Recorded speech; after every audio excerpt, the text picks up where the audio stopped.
গেল বৃহস্পতিবার জাতীয় রাজস্ব বোর্ড এনবিআর অভ্যন্তরীণ ফ্লাইটের টিকিটের আবগারি শুল্ক ৫০০ টাকা থেকে বাড়িয়ে ৭০০ টাকা, সার্ক দেশগুলোয় ৫০০ টাকা থেকে বাড়িয়ে ১,০০০ টাকা, এশিয়ার অন্যান্য দেশের ক্ষেত্রে ২,০০০ টাকা থেকে বাড়িয়ে ২,৫০০ টাকা এবং ইউরোপ ও আমেরিকার টিকিটের উপর আবগারি শুল্ক ৩,০০০ টাকা থেকে বাড়িয়ে ৪,০০০ টাকা করেছে।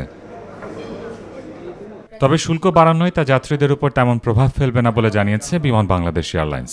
হাই এক সময় থাকতেছে, লো থাকতেছে, ডিমান্ডের উপরেও ডিপেন্ড করে। যখন দেখা যাচ্ছে যে ডিমান্ড মানে বেশি, প্যাসেঞ্জার বেশি, তখন বেড়ে যাচ্ছে। যখন দেখা যাচ্ছে না আমার সেলটা হচ্ছে না, সিট খালি যাচ্ছে, তখন কিন্তু কমেও ছেড়ে দিচ্ছে বিমান।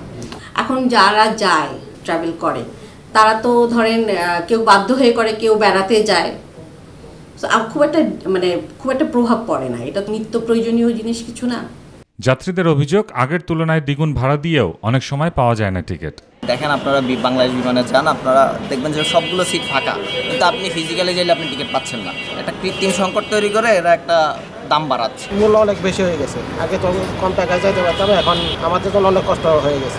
40,000 টাকা দিয়ে আগে কাটতাম, এখন 70,000 80,000 তাও পাওয়া যাচ্ছে না। বাংলাদেশ ট্রাভেল এজেন্টদের সংগঠন association of travel agent of Bangladesh ATAB সভাপতি ভাড়া বৃদ্ধির কারণগুলো তুলে ধরে দায়ী করেন মূলত সিন্ডিকেটকে। একটা যাত্রী টিকিট করার জন্য তার নাম লাগবে, পাসপোর্ট লাগবে, ভিসা লাগবে, ম্যান পাওয়ার ক্লিয়ারেন্স লাগবে, সেগুলোর কিচ্ছুই এখানে দেখা হয় না। ফ্লাইটের 24 ঘন্টা আগে নামটা ইনক্লুড করা হয়। এইভাবে ব্ল্যাঙ্ক টিকিটগুলো দিয়ে দিয়ে কিন্তু একটি কৃত্রিম ক্রাইসিসও তৈরি হয়। 40,000 টাকার টিকিট 80,000 হয়ে গিয়েছে, সেইটাই দিতে মানুষজন বাধ্য হচ্ছে। সেখানে 500 টাকা দাম বাড়ছে, ট্যাক্স বাড়ছে, সেইটার জন্য প্যাসেঞ্জারের কিন্তু তেমন একটা চাপ নাই। বড় চাপটাই হচ্ছে এয়ারলাইন্স টিকিটের দামগুলো বাড়িয়ে দিয়েছে। এই চাপটাকে আগে মিটিগেট করতে হবে। সিন্ডিকেট সহ কারসাজি রোধ করা না গেলে কোনোভাবেই নিয়ন্ত্রণ করা যাবে না বিমানের ভাড়া। সেজন্য দরকার নিয়মিত মনিটরিংয়ের। এস এম তানবীর, মাই টিভি, ঢাকা।